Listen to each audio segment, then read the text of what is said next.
Hello guys, Andrew here. Welcome back to Drew Tutorial. And in this video, I'm going to show you how to change your Facebook account language. To change your account language, go ahead and log into Facebook. Then click your account on the upper right hand side. Then click on settings and privacy. Click on settings again, and on the left hand side, scroll down and you will find language and region.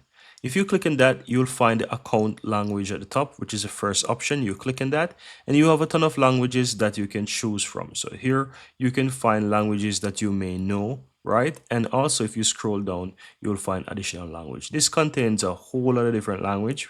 So you need to go through and find the language of your choice. If you don't want to go through the hassle to scroll down as well, you could use a search here.